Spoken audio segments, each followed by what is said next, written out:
Hello everyone, स्वागत है आपका श्रीवर्स चैनल में। इस कहानी में प्यार भी है, मौत भी है और एक ऐसा राज छुपा हुआ है जिससे वो प्यार करती थी। वो मर चुका था पर एक दिन वो वापस आया। पर वो कैसे वापस आया? वही चेहरा पर एक नया रूप। तो चलिए स्टोरी शुरू करते हैं।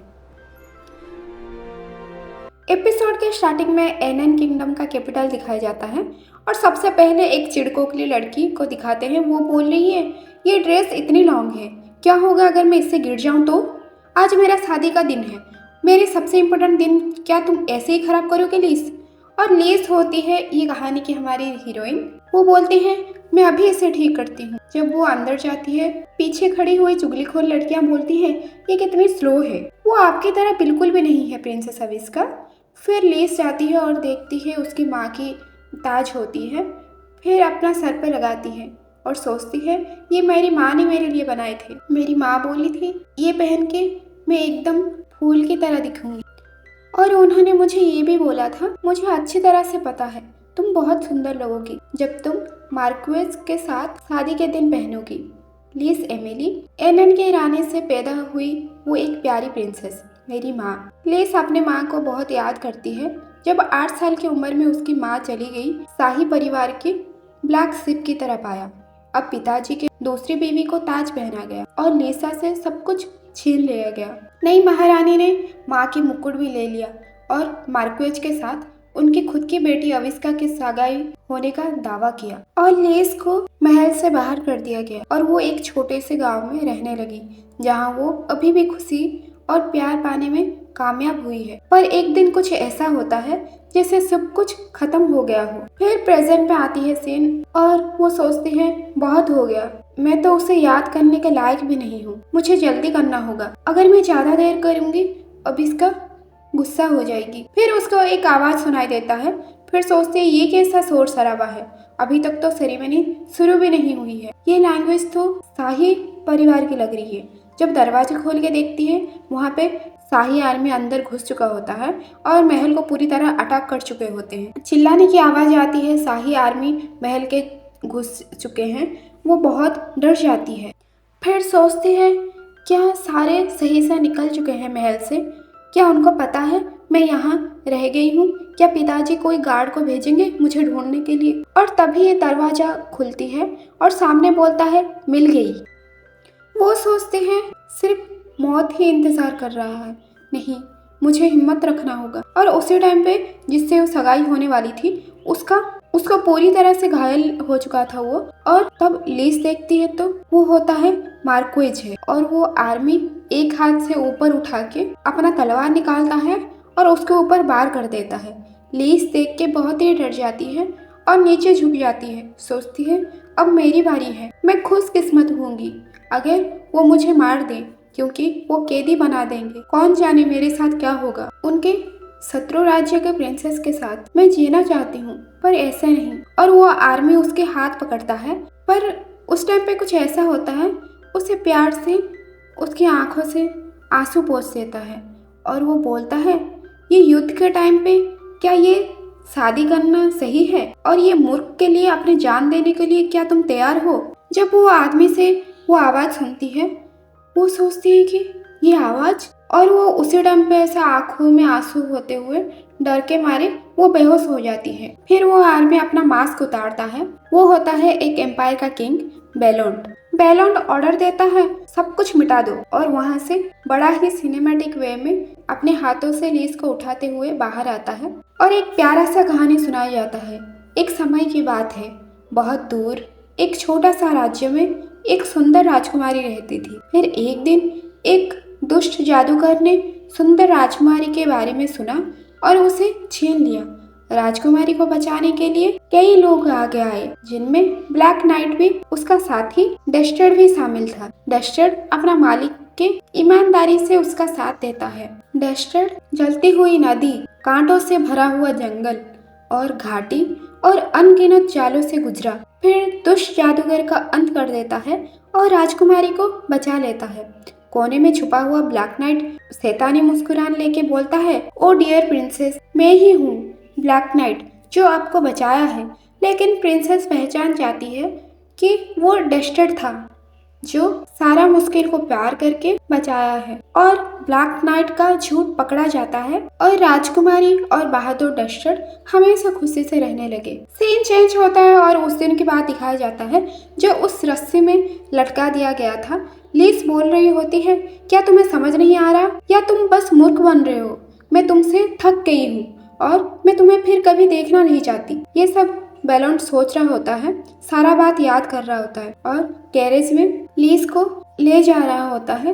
लीस उठती है और देखती है, मैं बहुत सो गई थी। आमतौर में इस समय खिड़कियों पोंछ रही होती। मुझे याद भी नहीं है मैंने कब ऐसा बिना काम किए आराम लिया था। उस दिन हार्टेनिस का सम्राट की तरफ से एक एग्रीमेंट आया था। शाही आर्मी ने एनन को एक तरफा एग्रीमेंट में मजबूर कर दिया था। एनन का साम्राज्य हार्टिनेस साम्राज्य को सौंप दिया जाए और हार्टिनेस का साम्राज्य एनन की राजकुमारी को अपनी दूसरी पत्नी के रूप में लेंगे, जिसका नाम है एमिली। ये सुन के वो लोग सोचते हैं अच्छा हुआ। लीस बहुत परेशान हो जाती है और वो चिलकों के लिए लड़की बोलती है, ये कितनी इंटरेस्टिंग रूमर है, तुम उसके रखेल बन के जाओगे। और उसका भाई बोलता है, तुम तो एक उदाहरण बन जाओगे और ये राज्य के लिए तुम्हारा ये सेक्रीफाइस हमेशा से याद रहेगी। और उसके दूसरी माँ बोलती है, ये एग्रीमेंट यही खत्म हुआ। और लिस ये सब बारे में सोच के बोलती है, और मैं अब भी उन्हें परिवार मानती हूँ। असल में तो मैं आश्चर्य हूँ कि ये एम्पायर ने मुझे चुना, अविस्का को नहीं। अगर मुझे किसी भी तरह से कष्ट सहना है तो मैं चाहूँगी कि कोई अजनबी मुझे कष्ट दे, चाहे वो मानसिक रूप से या शारीरिक रूप से। और कुछ दिनों से मैं डस्टर का ही सपने देखे जा रही हूँ। डस्टर वो है जिससे मैं 5 साल पहले प्यार करती थी। और वो हार्टेनिस एम्पायर में पहुंचते हैं और ऐसे ही 1 महीना बीत जाती है। तब लिस बहुत ही खुश नजर आती है। वो सोच रही जिंदगी सही चल रही है।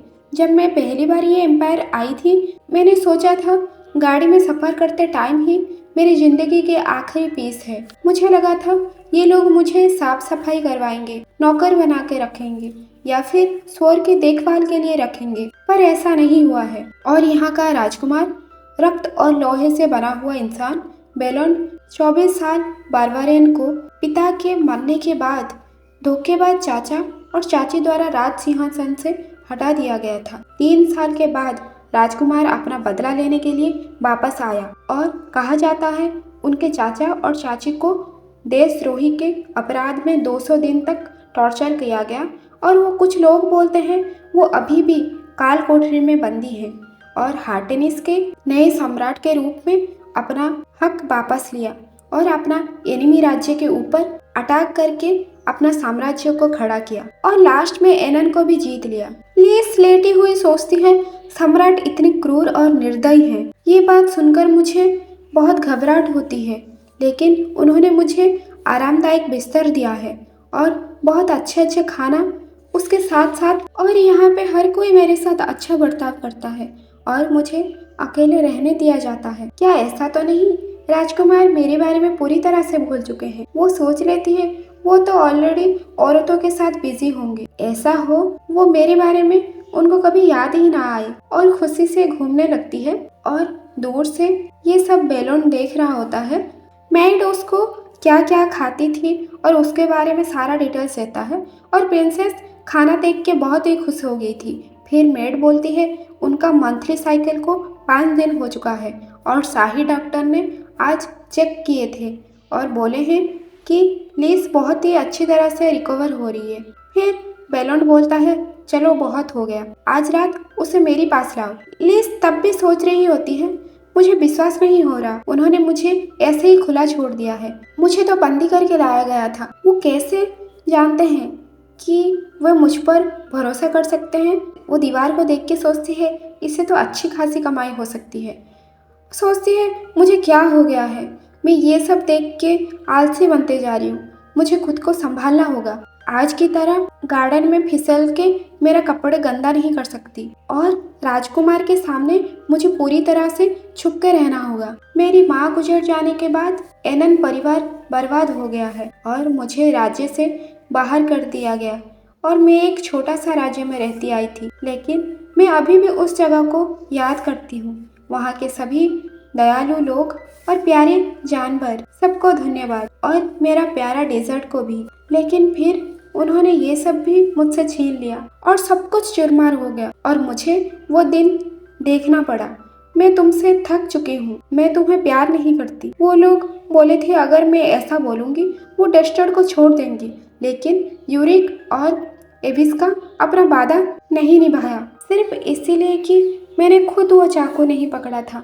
इसका मतलब ये नहीं कि मैं भी इनोसेंट हूँ। हमेशा उसे ऐसी बातों से उसे दुख पहुँचाया है। मैं भी दोषी हूँ। अगर मैं उनके साथ लास्ट तक लड़ पाती, शायद मुझे उस तरह खोना नहीं पड़ता और शायद मेरे पास अभी भी मेरी माँ की तस्वीर होती, रेशम के कपड़ा और किताब होती जो उन्होंने मुझे दिया था, और सारे नौकर भी उसके पीछे बात कर रहे होते ये कितने मूर्ख है, अभी तक तो मैं होती तो मर चुकी होती। लिस ये सब सुनती है और सोचती है मुझे परवाह नहीं है, लोग मुझे कितना मूर्ख समझे, पर मैं जीना चाहती हूँ। अब बहुत हुआ ये सब बात याद करके। मुझे यकीन है कि मैं जल्दी ही यहाँ से फिर खुशी ढूंढने का रास्ता मिल जाएगी। फिर उसी टाइम पे जो सुनती है वो शौक हो जाती है।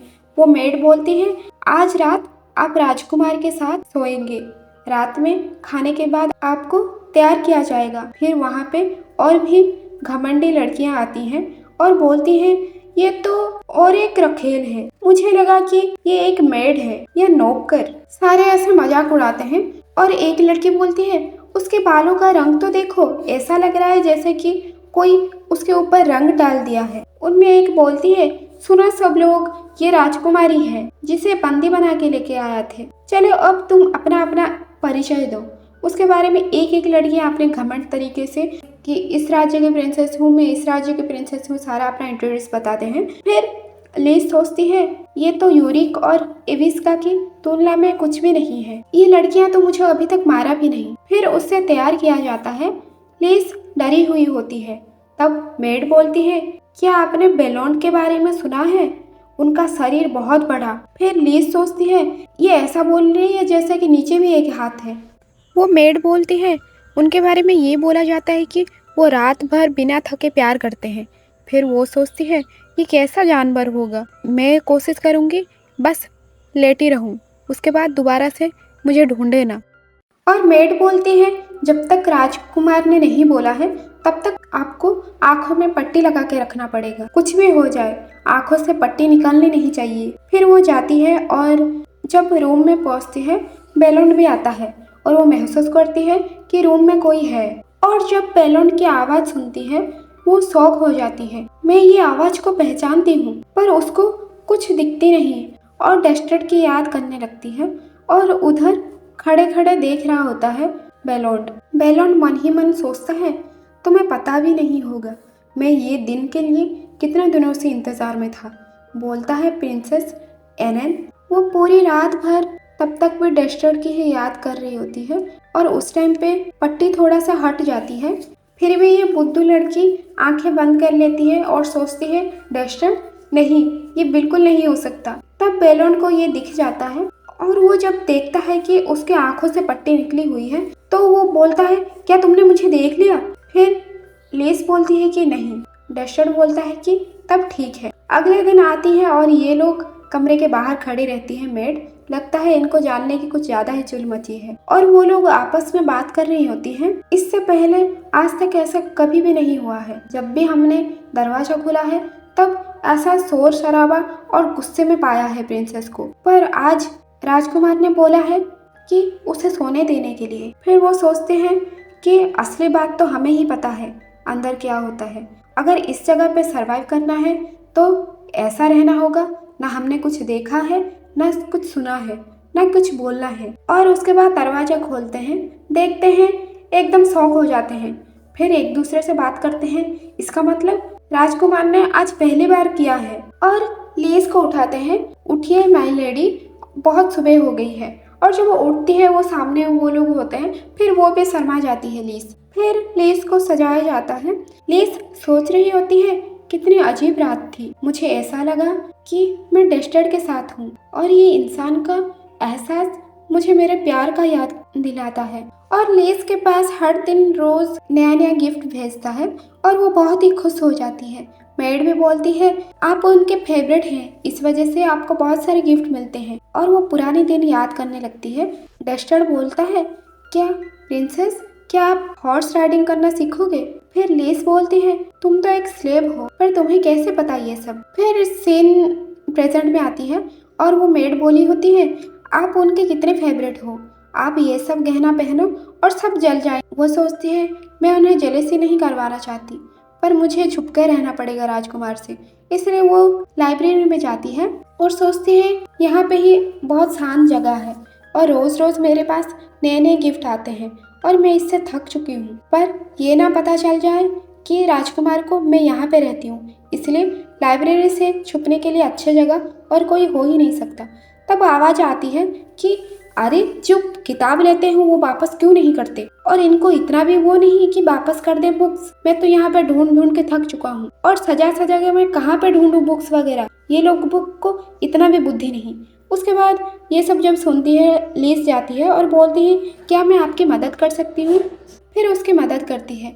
फिर वो बोलती है कि माय लेडी, मैंने तो आपको परिचय भी नहीं दिया। उसके बाद लिस बोलती है कि मेरा नाम इमिली है। वो बोलता है लिमिली, ओह इमिली, ठीक है लेडी, मुझे आपसे खुशी हुई मिलके। मैं हूँ इस एम्पायर का राजकुमार का छोटा भाई और मेरा नाम है डस्टर। जब ये बात सुनती है कि डस्टर, फिर वो शौक हो जाती है। फिर वो भागते हुआ जाता है। वो बोलती है कि अरे रुको, क्या हो गया? फिर वही बात सोच रही होती है कि डस्टर कैसे हो सकता है, और ये तो सिर्फ एनन की स्टोरी बुक में था और ये नाम कोई भी यूज़ नहीं करता है, और इसे कैसे पता इस नाम के बारे में? और डस्टर और इसकी आंखें भी। फिर सुबह होती है, उठती है। आज मैं बहुत सुबह उठ गई और सामने देखती है और एक लेडी होती है और वो बात करने लगती है, बहुत ही अच्छे से बात करती है। और लीज सोचती है मुझे लगता है ये बाकी घमंडियों की तरह नहीं है, ये भी बिल्कुल मेरी तरह ही है, क्यों ना मैं उसके साथ दोस्ती कर लूँ। फिर वो दोस्ती कर लेती है और लीज बोलती है कि सुबह जो हुआ था उस बारे में बोलती है और वो लेडी सब कुछ बता दी है। वो है राजकुमार का छोटा भाई और वो जाना जाता है, वो सबके साथ प्रांग करता है, हंसी मजाक करता है, पर ये दोनों बिल्कुल ही अलग हैं। वो बहुत प्रांग करता है और हमारा जो किंग है बहुत ही खतरनाक है। वो सोचती है पर मुझे तो ऐसा बिल्कुल भी नहीं लगा। वो सोच रही होती है कि ये दोनों थोड़ा सा आंखें उनकी सेम सेम है, पर मेरी डस्टर्ड की तरह वो बिल्कुल भी नहीं है। और पुरानी बात याद करती है, कैसे वो डस्टर्ड को मिली थी, कैसे घायल तरीके से जान चली जाने वाली थी, और उसी टाइम पे लीज पहुंचती है और उसको अपने घर लेके आ जाती है और दिन रात उसका अच्छे से ख्याल रखती है। और बहुत दिनों के बाद डस्टर्ड का आंखें खुलती है और लीज जब देखती है क्या आप उठ गए, मुझे बहुत ही परेशानी हो रही थी। फिर उसके बारे में पूछता है आप कहाँ से आए हैं, आपका नाम क्या है? फिर डस्टर बोलता है कि मेरा कोई भी नाम नहीं है।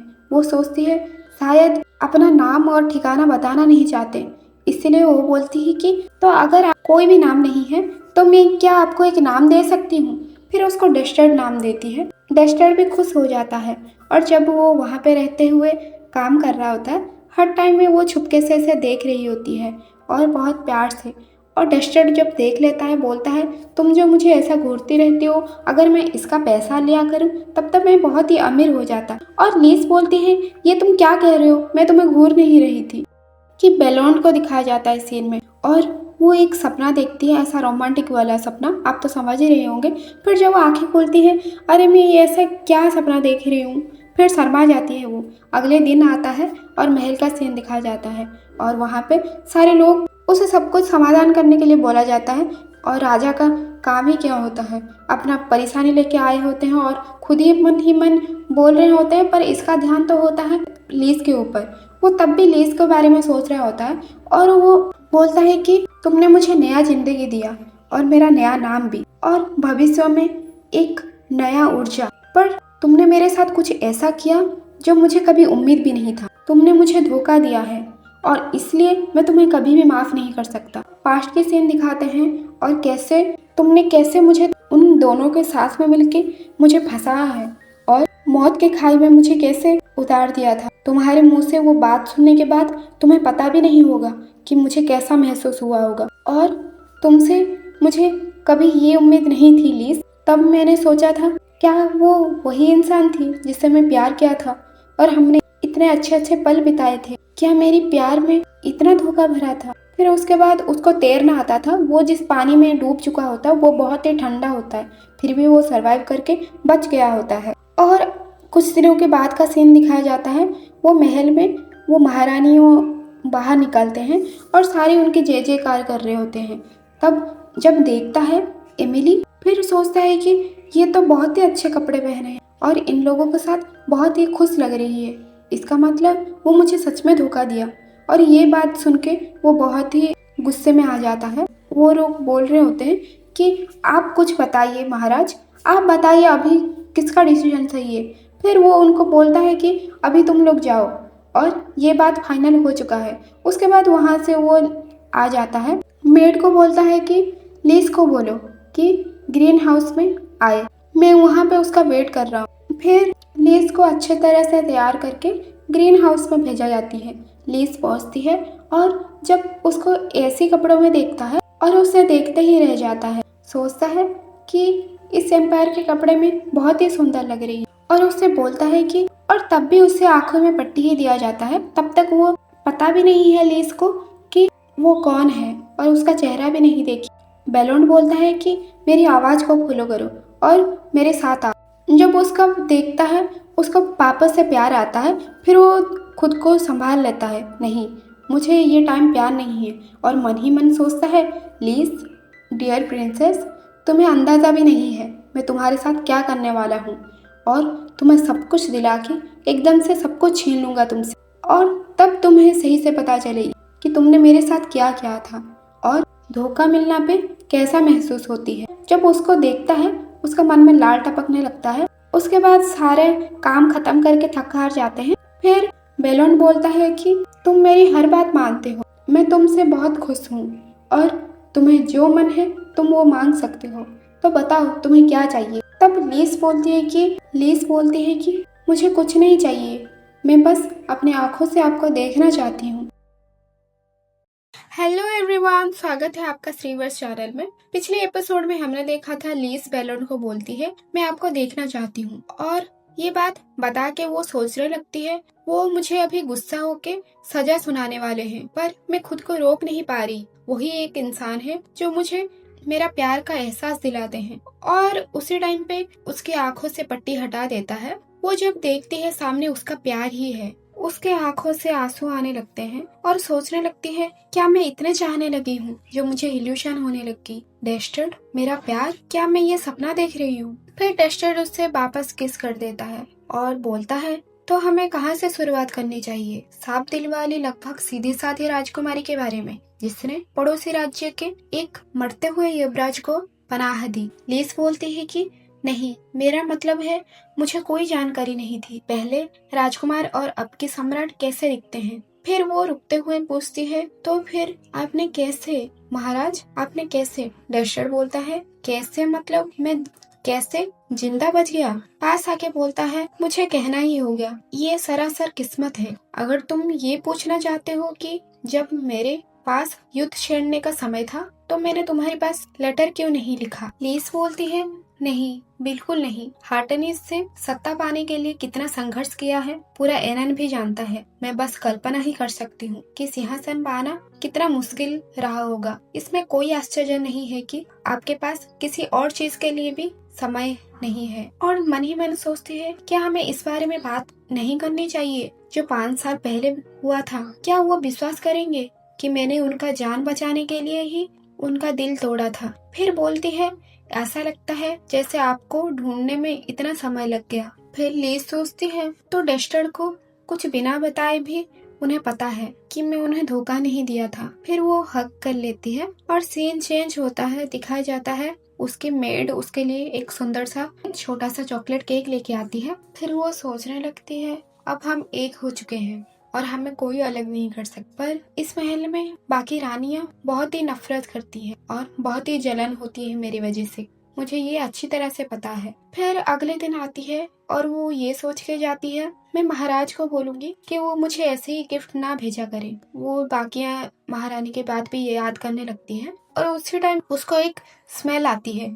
वो जब देखती है कि ये स्मेल कहाँ से आ रही है, फिर एक कमरा होता है। जब वो कमरा खोल के देखती है, वहाँ पे एक मेड पड़ी होती है और उसमें से खून बह रही होती है। वो बहुत डर जाती है और चिल्लाने लगती है, कोई है। फिर वहाँ पे पीछे जब देखती है, दरवाजे खोलने जाती है, तब दरवाजे भी बंद कर चुका होता है, बाहर से कोई लॉक कर दिया। फिर वो बहुत ही घबरा जाती है और ऐसा कैसे हो सकता है, फिर चिल्लाने लगती है, हम यहाँ पे फंस चुके हैं। इविस्का की बात भी उसे याद आती है। फिर उसे पता चल जाती है कि वो फंस चुकी है, कि एक षड्यंत्र था। और जब पीछे घूम के देखती है, वहाँ पे जो मेड बना हुआ था वो भी उसका असली रूप में आता है और उसे कोई मेड नहीं होता, वो एक आदमी होता है। फिर वो बहुत ही घबरा जाती है, मैं इस तरह से कैसे फंस गई। और उनका प्लान के बारे में उसे सारा अच्छे से पता चल जाती है और ये सब काम किसके हो सकती है, ये बात भी उसे पता चल जाती है। फिर वो लड़का को परेशान होते हुए बोलती है कि अभी भी तुम्हारे पास वक्त है और तुम जानती नहीं हो मैं कौन हूँ। अगर पता चलेगी, महाराजा को पता चलेगी, तो तुम्हें वो जान से मार देंगे। फिर वो फिर से चिल्लाने लगती है, यहाँ पे मैं फंस गई हूँ, कोई है तो बचाओ, दरवाजा खोलो। उसके बाद उसके हाथ से भी खून बहने लगता है और वो लड़का बोलता है, मुझे माफ करिए, मुझे ऐसा करने के लिए कहा गया है। फिर वो भी देखती है कि वो कांप रहा होता है वो लड़का। फिर वो लड़का बोलता है, ये डोर अभी खुलने वाला नहीं है, अभी अगर आप ऐसे ही चिल्लाएंगे बिल्कुल नहीं खुलेगी। तभी तो आप ऐसे चुप रहिए और मुझे मेरी बातों का विश्वास कीजिए कि मैं आपको कोई भी हानि पहुंचाना नहीं चाहता, मुझे बस ये सब करने के लिए कहा गया है। फिर वो भी सोचने लगती है कैसे मोनाबेला दूसरों को परेशान करती है और उसे समझ आ जाता है ये सब मोनाबेला की ही हरकतें होगी। फिर वो लड़का बोलता है, बात करना बंद करिए और मुझे माफ करिए, मुझे ये सब करना ही पड़ेगा। और उसका बाल बिखरने लगता है और उसके कपड़े भी फाड़ने लगता है। लेस भी बहुत डर जाती है और उसी टाइम पे दरवाजा खुलता है और वो धड़ाम करके नीचे गिरती है और चारों तरफ जब देखती है कि मेड के साथ साथ वो प्रिंसेस मोनाबेला भी है और सिपाही को लेके भी आ गई है। और वो चिढ़ाते हुए बोलती है कि देखो इसे, वो किसके साथ है, मुझे पता भी नहीं है, इसके बाद कैसे मुंह दिखा पाएगी किसी को और महाराजा को क्या जवाब देगी। वो आदमी भी चिल्लाते हुए बोलता है, प्लीज मेरे ऊपर दया करो, मैंने कुछ गलत नहीं किया है। लीस भी चिल्लाते हुए बोलती है, हम इस रूम के अंदर फंस गए थे और हमें फंसाया गया था। वो मोनाबेला मन ही मन सोचता है, मैं भी देखूंगी कैसे वो बच पाएगी। उसके बाद सबके सामने उसे लाया जाता है और ये बात क्लियर करने के लिए उसे बोला जाता है। मन ही मन सोच रही होती है, मैं अभी क्या जवाब दूं, क्या मुझे वो विश्वास करेंगे।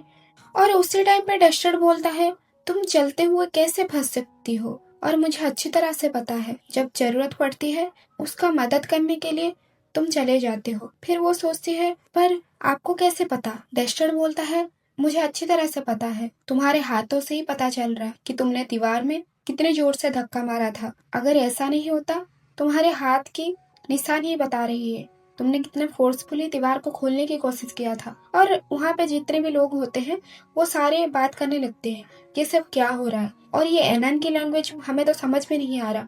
उसके बाद लीस बोलती है कि मुझे माफ करिए, मैं अगली बार ध्यान रखूंगी। और वहाँ पे जो लोग होते हैं वो बोलते हैं, आपको माफी मांगने की कोई जरूरत नहीं है, बाकी महारानी भी सबक सीख पाएंगी। ये सब बातें सुन के डस्टर बहुत गुस्से में आ जाता है और उसी टाइम पे डस्टर का छोटा भाई वो आता है और बोलता है कि माफ करिएगा, मैं बहुत लेट हो गया, पर मैं अभी आ गया हूँ जब सारा क्वेश्चन का आंसर और सारा बात का पता चल जाएगी और मैंने सारा डिटेल्स और मैंने सारा विटनेस के साथ में आया हूँ और मैं आपको।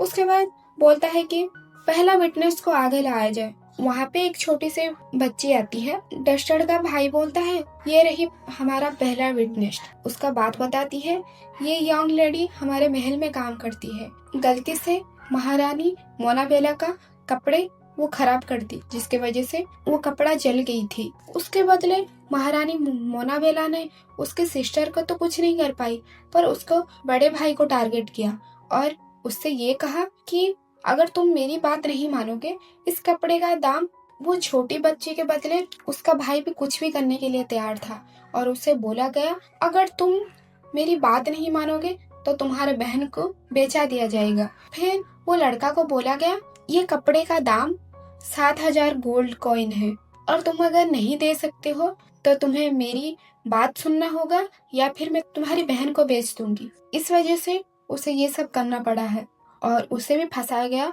और प्रिंसेस लीज को भी फंसाया गया है यहाँ पे। फिर वो घमंडी लड़की बोलती है कि नहीं, वो झूठ बोल रहा है, ये सच नहीं हो सकता, ये सब कुछ झूठ है। डस्टर का भाई बोलता है, और वो जो कपड़े की रेट है उसका रेट का भी मैंने पता कर लिया है। वो कपड़े का दाम 5,000 गोल्ड कॉइन है, 7,000 नहीं। उसके बाद वो घमंडी लड़की सोचती है, क्या यहाँ पे बहुत सारे लोग हैं पर उनको एग्जैक्ट रेट पता भी नहीं होगा और मैं क्या बहाना करूं। फिर डस्टर बहुत ही गुस्सा हो जाता है जब प्रूफ हो जाता है कि लेस की कोई गलती नहीं है, उसे फंसाया गया था। तो वो ऑर्डर देता है, प्रिंसेस मोनाबेला के साथ साथ तुम्हारे पूरे परिवार को बंदी बनाया जाए। लेस सोचती है कि वो मुझे इतने अच्छी तरह से जानते हैं और वो मुझे एक बार भी सवाल नहीं किया, मैंने वो रूम के अंदर क्यों गई, क्या मुझे इतना विश्वास करते हैं। उसके बाद बोला जाता है, प्रिंसेस लेस आप बताइए आपकी क्या राय है।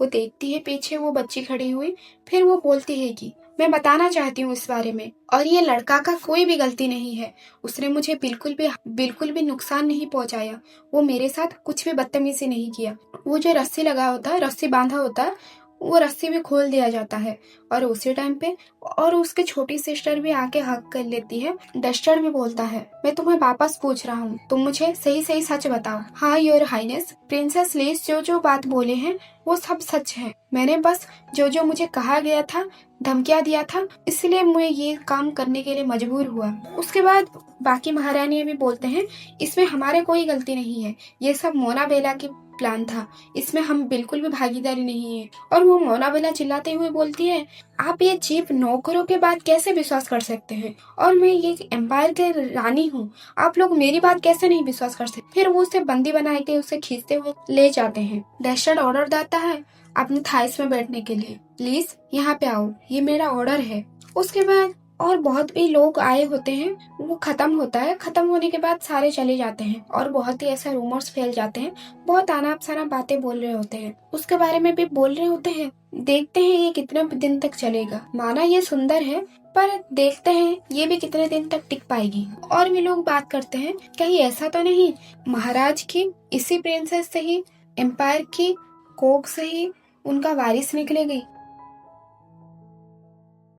ये सब बातें लीस भी सुन लेती है और सोचती है, ये बात तो मेरे दिमाग में भी नहीं है, मैं क्यों चाहूंगी सेड्यूस करने के लिए, वो मुझे इतनी अच्छे से समझते हैं, क्या मेरे लिए उनके मन में इतनी गहरी फीलिंग्स है। आज जो हुआ मैं उसके लिए, पर बैलन के पास तो और भी कई सारे वाइफ हैं, वो जो बोल रहे थे वो सही बोल रहे थे। पता नहीं कितने दिन, जब वो मेरे लिए इंटरेस्ट कम हो जाएगी तब वो दूसरे के पास चले जाएंगे।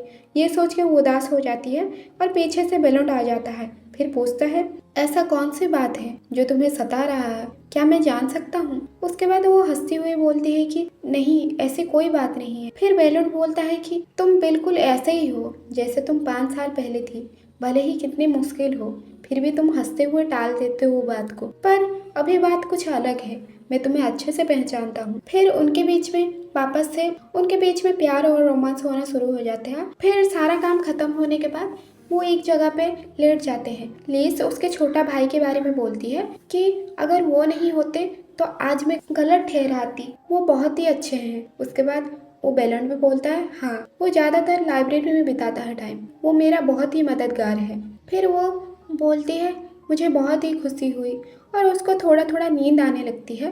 फिर वो बोलती है कि तुम्हारे साथ ऐसे लेटे रहना, ऐसा लगता है कई सदियों से जैसा मैं तुम्हारा इंतजार में थी और मुझे इतना सुकून दिलाता है। फिर वो बोलती है कि डस्टर, क्या तुम्हें याद है मेरी माँ की एक फोटो मेरे पास, वो अभी मेरे पास नहीं है, यूरिक और एविस्का ने वो जला दिए हैं। फिर बोलती है कि जब तुम्हें वो षड्यंत्र में फंसाया गया था और तुम्हें जान से मार देने की कोशिश किया गया था, तब मैं तुम्हें बचाने के लिए कोशिश किया था। तब उन्होंने बोला था अगर मैं ऐसा करूंगी तो तुम्हें वो छोड़ देंगे, पर उन्होंने उनका वादा नहीं निभाया। जब मैंने देखा कि तुम वो पहाड़ के ऊपर से नीचे गिर गए, भागते हुए तुम्हारे पास आ रही थी, पर उन्होंने मुझे खींच लिया और मैं गुस्से में यूरिक के ऊपर हाथ उठा लिया था। उस गुस्से की वजह से उसने मेरी माँ की सारा चीज मिटा दिया। पर खैर, मैं इसलिए शुक्रगुजार हूँ वापस से तुम्हारे साथ मिल पाई। और ये सब बातें सोच के वो बहुत ही शौक हो जाता है और सोचता है कि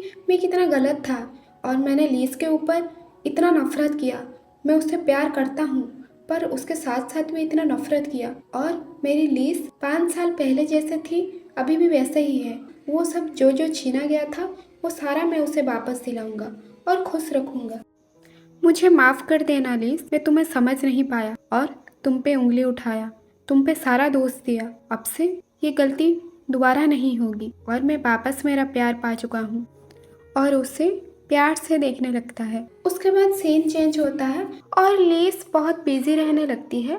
जितने भी क्लासेस होते हैं वो सारी क्लासेस अटेंड करती है और उसमें पॉलिटिकल साइंस, हिस्ट्री से लेके सारी क्लास वो करती है और बहुत बिजी रहती है। और उनके राज्य में एक फेस्टिवल होने वाला था और उस चीज़ के लिए बहुत ही प्रिपरेशन चल रही होती है। ये फेस्टिवल में सारे राज्यों के लोगों को बुलाया गया है। उसमें वो याद करने लगती है, शायद इविस्का और यूरिक को भी बुलाया गया होगा। और उसी दिन वो 2 नमूने पहुंचते हैं हार्टेनिस के एम्पायर में और सीन चेंज होता है और दिखाया जाता है लेस के पास मेड ने टी लेके पहुंचती है और वो खुश होते हुए बोलती है, महाराज ने आपके कितने ख्याल रखते हैं, ये सिर्फ आपके लिए स्पेशल टी है और डॉक्टर से पूछ के आपके लिए बनवाया गया है। मैं तो आपको पाके बहुत ही प्राउड फील करती हूँ कि मैं आपकी मेड हूँ। फिर वो सोचने लगती है कि ये प्यारी मेड बिल्कुल मेरी नैनी की जैसी है। उसके बाद लीस बोलती है, मुझे हॉर्स राइडिंग के लिए जाना है। उसकी मेड बोलती है कि मैं ध्यान रखूंगी आपका, आप हॉर्स राइडिंग कस्ट्यूम में भी आप बहुत सुंदर लगो। और उसके दोस्त के पास वो मिलने जाती है शाम में लीस, और उसका दोस्त बोलती है कि बिल्कुल घबराना मत, अगर वो लोग आएंगे भी उनके सामने मत जाना। लीस बोलते हैं कि ये वीक के लिए उनका नाम नहीं है, हो सकता है वो ना आए। फिर वो उसे हक कर लेती है और वो अपने महल में आती है। फिर सोच रही होती है कि अभी भी वो इविस्का और यूरिक आने में 1 हफ्ता है, अभी वो आने नहीं वाले हैं। फिर उसी टाइम पे वो जब जाती है, एप्पल गिरते हैं। वो जब उसे उठाती है, हेल्प करने की कोशिश करता है। फिर वो लड़का को देखता है, मैंने तो इसे कभी नहीं देखा और इसके कॉस्ट्यूम भी अलग लग रहा है, ऐसा लग रहा है ये तो एनन से है। और वो लड़का उसे एक छोटा सा चिट देता है। देखती है कि वो लड़का गायब भी हो चुका होता है। जब खोल के देखती है, वहाँ पे लिखा होता है कि, और वो एक ट्रैप होता है और इविस्का और यूरिक की प्लान होता है। वहाँ पे लिखा गया होता है कि किसी को कुछ पता नहीं चलना चाहिए, हम लोग उस रूम पे हैं और तुम अभी के अभी आओ, तुम्हारा नैनी को भी हमने बंदी बना लिया है, 10 गिनने तक तुम्हें अभी के अभी हमारे पास पहुँचना चाहिए। और वो डरते हुए जाती है, नैनी को कोई नुकसान ना करना। फिर भागते हुए जाती है और वहाँ पे ये दोनों नमूने काउंट कर रहे होते हैं, 8, 9, 10 करके। फिर दरवाज़ा खोलती है, फिर बोलती है कि मैं 10 गिनने तक आ गई हूँ और नैनी कहाँ है। उसके बाद यूरिक बोलता है, देखो ये घमंडी लड़की आ गई और इसको देखो तो। फिर वो इविस्का बोलती है कि मुझे लगा तुम्हारी सूखी हड्डी, ऐसा लग रहा है तुम ये महल में अच्छी तरह से रह रही हो, तुम अगर इस तरह भागती हुई ना आती मैं तो तुम्हें पहचान ही नहीं पाती। फिर वो चिल्लाते हुए बोलती है कि नैनी कहाँ है। यूरिक ने उसका हाथ पकड़ लेता है। फिर वो बोलता है कि तुम यहाँ पे एनन में नहीं हो, तुम भूलो मत कि ये तुम्हारा एनन एम्पायर नहीं है। इविस्का बोलती है कि मैं तुम्हारे यहाँ पे कितनी याद से आई थी और तुम मुझे हेलो ना किए बिना तुम सिर्फ अपने नैनी को ढूंढ रहे हो, इतने दिनों से मिले हैं, क्या तुम मुझे हाय भी नहीं बोल सकते तुम्हारी बहन को।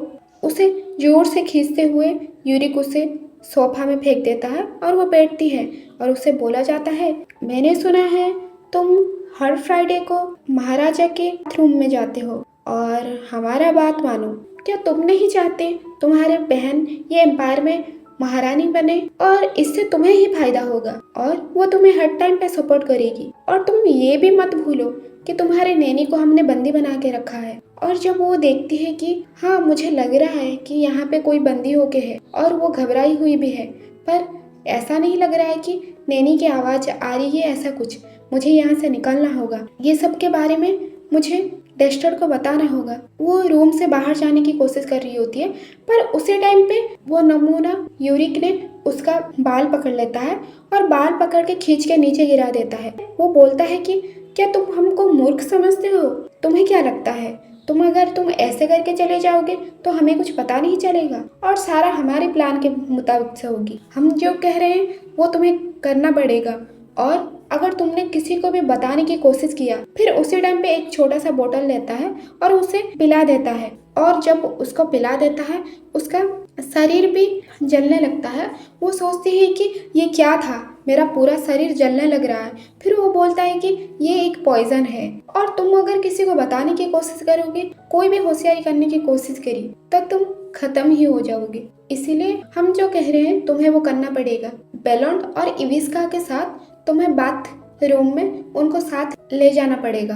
और चिंता मत करो, हमें तुम्हें इतनी आसानी से मौत नहीं दिया है। ये पॉइजन काम करने में और भी टाइम है, इसलिए तुम अच्छी बच्ची की तरह अपना काम कर लो, तभी जाके तुम्हें इसका एंटीडोट मिल सकता है। वो भागती हुई जाती है और उसका तबीयत और हालत खराब होने लगती है और वो परेशान होकर जाने लगती है। यूरिक और इविस्का को पता भी नहीं है बेलोंड कौन है। अगर पता होता ये लोग डस्टर्ड को भी मारने के लिए षड्यंत्र बनाते, तो मुझे जैसे भी करके डस्टर्ड के पास जाना होगा और इस सब के बारे में बतानी होगी। पर नहीं, मैं ये नहीं कर सकती। अगर मैं ये सब बताऊंगी डस्टर्ड को, तो मेरे साथ साथ जो मासूम है उनको जान को भी खतरा हो सकता। तो मुझे पहले डॉक्टर के पास जाना होगा और उनको बताना पड़ेगा कि वो पॉइजन कैसे टाइप की थी। और जब वो जाती है डॉक्टर के पास, तब वहाँ पे पहले से ही डस्टर्ड होता है और एक दवाई के बारे में बात कर रहे होते हैं। डॉक्टर बोलता है कि शरीर के लिए हानिकार हो सकता है। डस्टर्ड बोलता है कि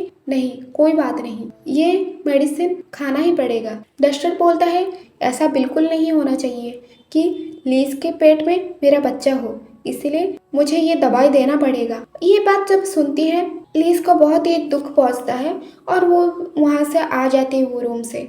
और वो सोचती है कि क्या मुझे इतना नफरत करते हैं, इसका मतलब वो मेरे साथ बच्चा पैदा करना नहीं चाहते और मेरा बच्चा भी कभी पैदा नहीं हो सकता। क्या मुझे इतनी हद तक नफरत करते हैं? आज तक मैंने तुम्हें जितना प्यार किया है, मुझे नहीं लगा था कि मेरे लिए तुम्हारे मन में इतनी नफरत भरी है। क्या तुम मुझसे इतना नफरत करते हो जो तुम मेरे साथ बच्चा पैदा भी करना नहीं चाहते? क्या तुम्हारे मन में यही सब था? क्या तुम मेरे साथ इतना दिनों से प्यार करने का दिखावा कर रहे थे? सीन चेंज होता है और वो दवाई डस्टर्ड पीता है और उसके पास वो खबर भी आ चुका होता है। एनन एम्पायर के इविस्का और यूरिक यहाँ पे पहुंच चुके हैं। वो सोचता है कि ये लोग यहाँ पे क्या कर रहे हैं, पर उनका लिस्ट तो इस वक्त आने का नहीं था। मेरा अभी के अभी शेड्यूल चेंज करो और मैं चाहता हूँ ग्रीन हाउस में लीज को देखना और मेरे लिए फुटबाथ प्रिपेयर करो। उसके बाद वहाँ पे जाते हैं। लीज को अपने प्यार से अपना पेट धो रहा होता है और पूछता है आज मैंने जो सुबह तुम्हारे लिए टी भेजा था, क्या तुमने वो पिया? फिर लीज सोचती है कि ये इसीलिए पूछ रहे हैं कि मैंने वो पॉइजन टी पिया कि नहीं, मेरा बच्चा कभी भी पैदा ना हो सके। फिर जब लीज की तरफ देखता है, वो मन ही मन डस्टर्ड सोचता है आज इविस्का और यूरिक भी आए हैं। मुझे अच्छी तरह से पता चल गया कि ये लोग मेरी लीज के साथ कैसा ट्रीट करते थे और महल में कैसे कैसे बर्ताव होती थी। पर मुझे बाद में पता चली उस दिन इविस्का और मार्कुस का साथ शादी हो रहा था, ना कि लीज के साथ। पर मैं अभी इस चीज़ के लिए शुक्रगुजार हूँ कि मुझे लीज वापस मिल पाई है। और सोचता है मैंने इतने दिनों से नफरत किया, पर अब नहीं, अब हम एक हो चुके हैं। मेरा प्यार बस लीज ही है, इसके अलावा मैंने किसी को नहीं सोचा, ना ही मैंने किसी को चाहा। और वापस से उनका प्यार होना शुरू हो जाता है। माथे पे किस करता है और उसका हवस भी जाग उठता है और इन दोनों के बीच में रोमांस शुरू हो जाता है। वो पूछता भी है तुम बहुत ही बीमार लग रही हो। फिर लीज बोलती है कि नहीं, ठीक से सो नहीं पाई, इसलिए मैं बीमार लग रही हूँ। उसके बाद सारा काम खत्म होने के बाद खबर आता है कि सब कुछ तैयार है योर ग्रेस। फिर डस्टर्ड बोलता है कि हाँ, मेरा बाथरूम प्रिपेयर करो और इविस्का को भी बोल दो कि मैं उसे बुला रहा हूँ। फिर ये बात जब सुनती है लीज, तब बहुत ही टूट जाती है और सोचती है कि तो आखिर तुमने अपना बदला ले ही लिया और मुझे इस तरह से छोड़ दिया और तुमने मुझे ये धोखा दिया। क्या तुम खुश हो? पर मैं ये नहीं सह पा रही। उसके बाद वो चिड़कोकली लड़की से पास खबर जाती है कि महाराज ने आपको बुलाया है उनका नहाने के कमरे में। फिर वो बोलती है इतने जल्दी, ये तो बहुत जल्दी हो गया। फिर उसी टाइम पे उसका नमूना भाई ड्रिंक लेके आता है। फिर उसे बोलता है कि ये लीजिए महारानी, आपके लिए ड्रिंक। आप जल्दी ही हार्टेनिस एम्पायर के महारानी होने वाले हैं, इसलिए आपके लिए तो ड्रिंक होना ही चाहिए। फिर वो चिड़कोकली लड़की सोचती है, देखो तो जरा कैसे घुटन बल बैठा है, ऐसा लगता है ये बिल्कुल कुत्ता जैसा है। फिर वो बोलती है, तुम ही मेरा एक सच्चा भाई हो जो मेरे हर बात समझते हो। और मन ही मन सोचती है, इसके अंदर कोई भी रॉयल खून नहीं है, वो लो स्टेटस के आदमी है। और पूछता है, क्या मैं सुंदर लग रही हूँ और मैंने किस तरह से फंसाया है, मुझे अच्छी तरह से पता है। और इसमें ये महाराजा भी कोई अलग नहीं है, मुझे तो बहुत ही आसानी है मैं उन्हें फंसाने के लिए। मैं तो एक चुटकी में उसे फंसा सकती हूँ, और कैसे फंसाया जाता है उसका राज भी मुझे अच्छी तरह से पता है, जो कि मेरी माँ भी ये प्लान अप्लाई किया है। और पूछती है, मैं कैसे दिख रही हूँ। फिर यूरिक बोलता है, बिल्कुल एकदम परी की तरह, जो बिल्कुल वो स्वर्ग जैसे शक्ल की लीस की तरह नहीं दिखती, कहीं गुना सुंदर दिखती हो। उसके बाद वो खुश हो जाती है और बोलती है कि देखा नहीं वो स्वर्ग जैसे लड़की को, वो कैसे उसका सजा भुगत रही है, बिल्कुल ऐसा ही है जैसे कि उसने अपने लवर को खोई थी। अभी फिर से उसका सदमा लगने वाला है और वो खुशी खुशी चली जाती है। और ये सब यूरिक देख रहा होता है और उसके मन में भी इतना नफरत भरा होता है। वो सोचता है कि ना लीस ना इबिस का, तुम दोनों को मुझसे बहुत ही नफरत है। तुम दोनों अपने खून की वजह से तुम्हारी मन में इतने घमंड भरा है।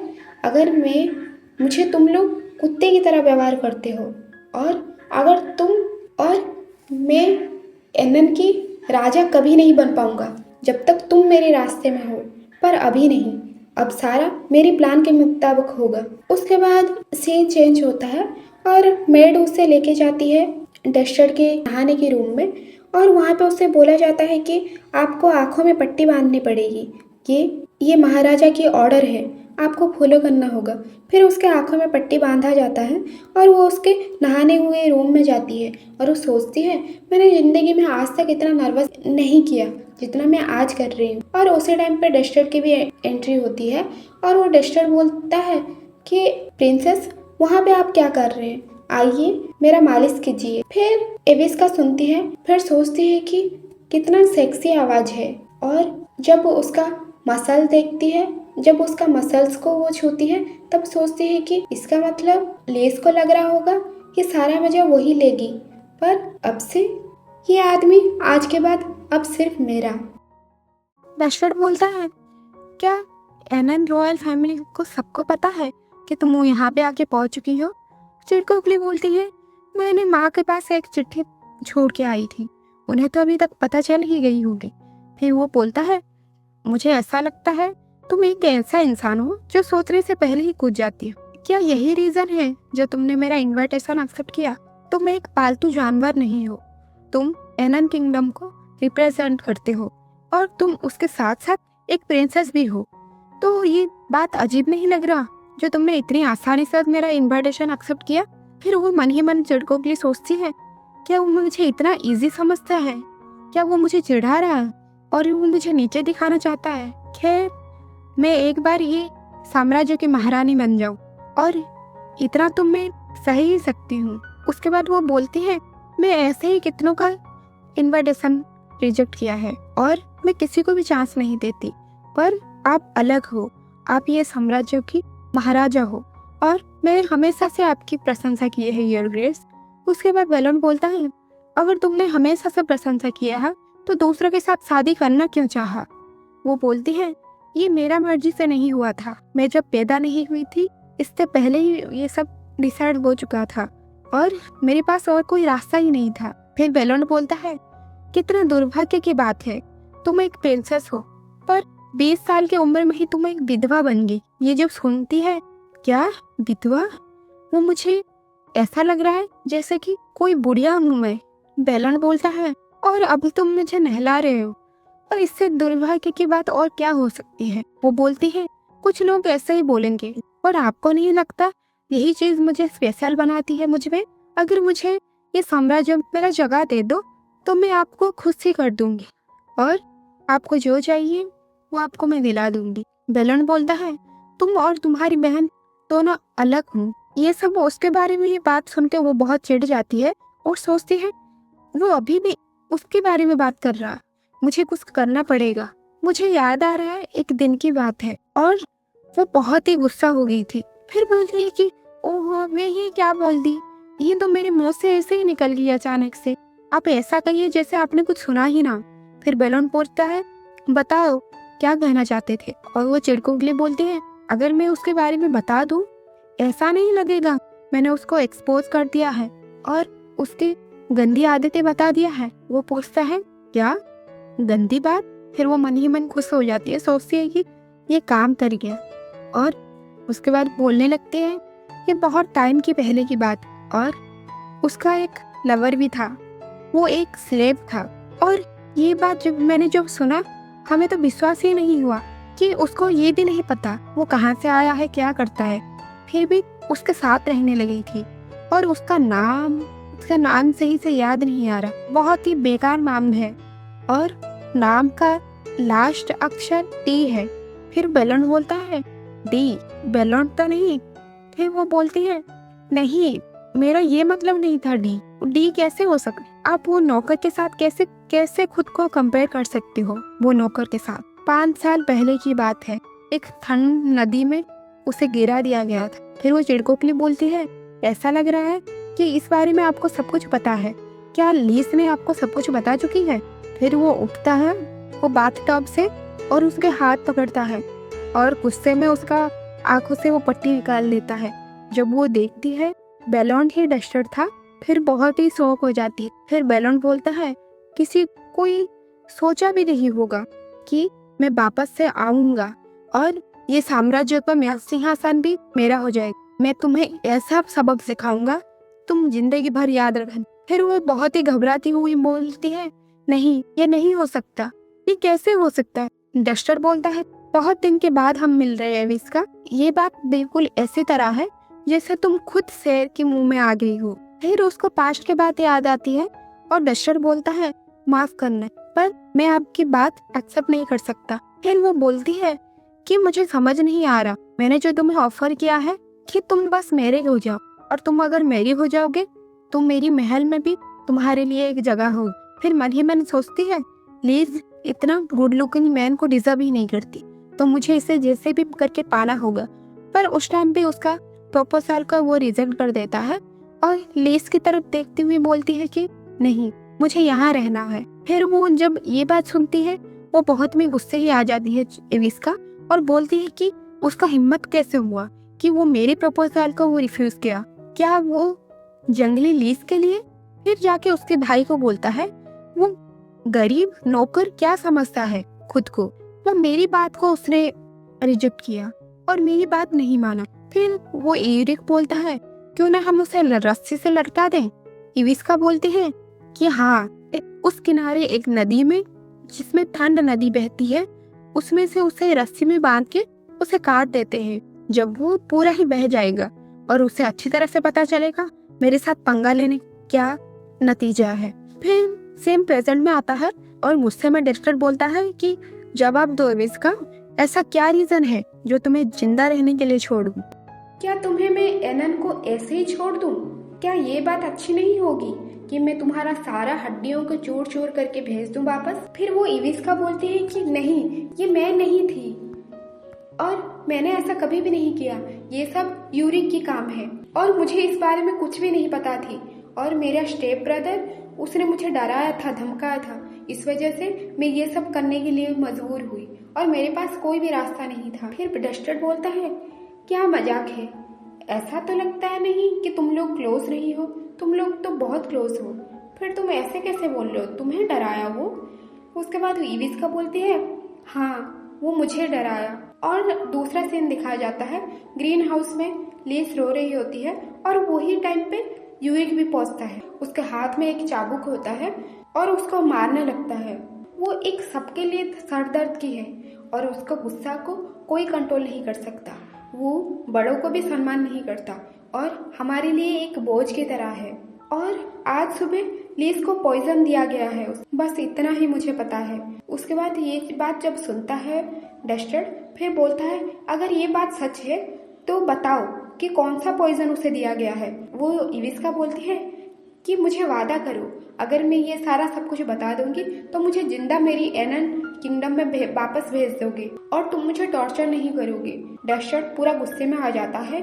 इविस्का बोलती है कि उसके लिए एक ही एंटीडोट हो सकता और ये बनाना बहुत ही इम्पॉसिबल है, इसके लिए बहुत टाइम लगता है।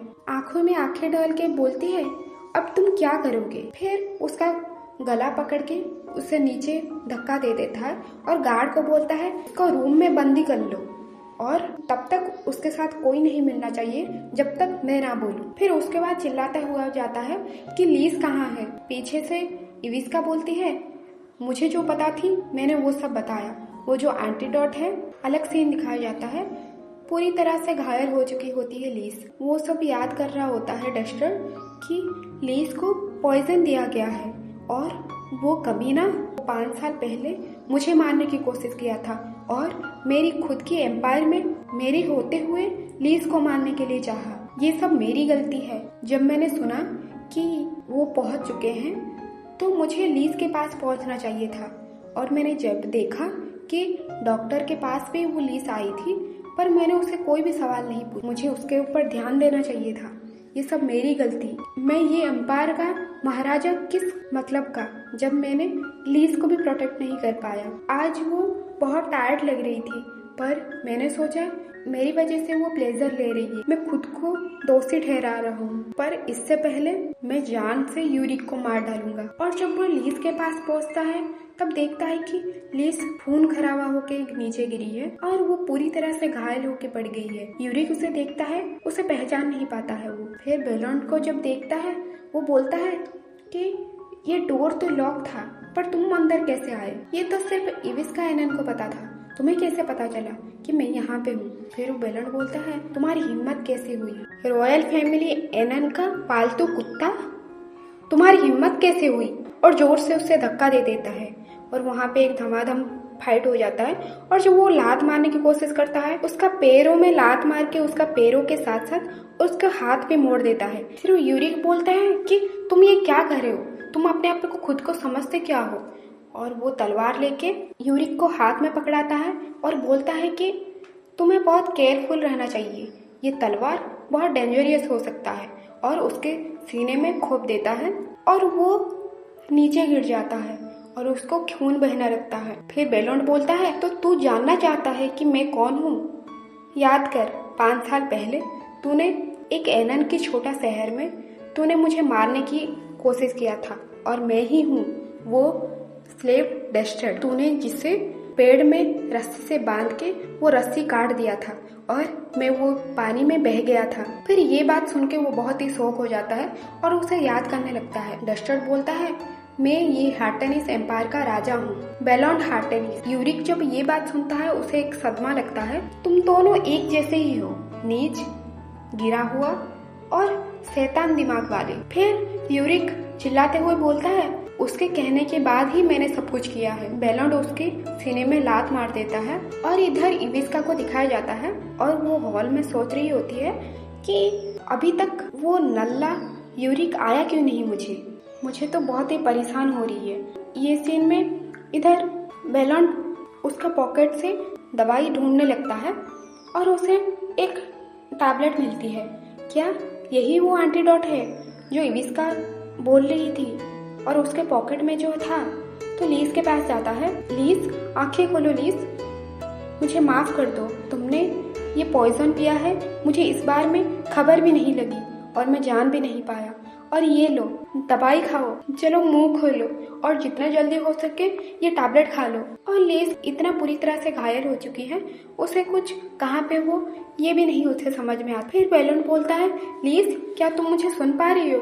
और बोलता है कि डॉक्टर आते ही होंगे इसीलिए तुम्हें डरने की कोई जरूरत नहीं है, ये दवाई खाओ तुम पहले। इविस्का मुझे सब कुछ बता दिया और उसे ये भी नहीं पता था कि मैं ये साम्राज्य के महाराजा हूँ। मैं तो उसे सबक सिखाने के लिए उसे मैंने बुलाया था और उसके मुंह से सारी बातें निकलवा लिया।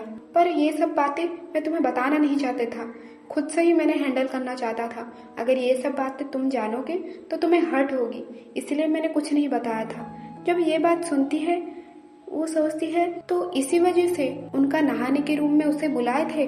फिर वो देखने लगती है। फिर लीस बोलती है, लेकिन क्या तुम मुझसे नफरत नहीं करते हो? बेलोंड बोलता है, क्या नफरत? फिर वो बोलती है, बेलोंड मेरे बारे में तुम क्या फील करते हो? फिर आंखों से आंसू निकलते हैं। बेलोंड सोचता है इसका मतलब लीस को पता चल गई। उसको प्यार करने के साथ साथ उसे हेट भी करता था।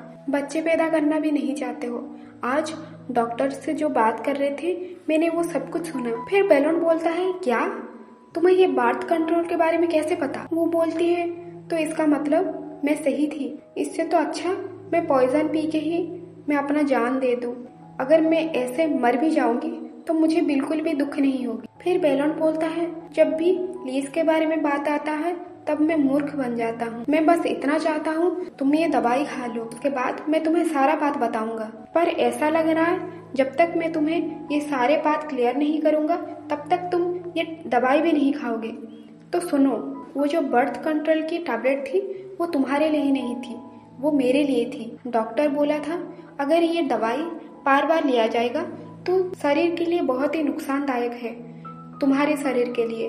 तो इसीलिए चाहा, यही रास्ता मैंने अपनाया था। अगर वो बर्थ कंट्रोल मेडिसिन अगर तुम्हें दूंगी, मैं नहीं चाहता था तुम्हारा हालत खराब हो, इसीलिए। और दूसरा भी ऑप्शन था पर मैं वो रास्ता चुनना नहीं चाहता था, इसीलिए मैंने वो दवाई लेने के लिए शुरू किया। उससे मैंने बोला कि ये बात जैसे लीस को पता नहीं लगनी चाहिए, अगर पता चलेगी तो उसे बहुत बुरा लगेगा। तुम्हारा कंडीशन अभी इम्प्रूव हुआ है पर पूरी तरह से रिकवर नहीं हुए हो अभी तक, इसीलिए मैं नहीं चाहता था कि तुम्हें मैं प्रेग्नेंट करूं और तुम्हें कोई मुसीबत के ओर ढकेल दूं। इसलिए वो मेडिसिन डॉक्टर से कह के मैं खुद लेने का सोचा था। फिर लीस ये सब बात सुन के बोलती है, अगर ऐसी बात है तो आज सुबह जो मुझे हर्बल टी दिए थे उसका क्या मतलब है? फिर बोलता है कि ये सिर्फ तुम्हारे बॉडी के लिए था और तुम्हारी बॉडी को गर्म रखने के लिए।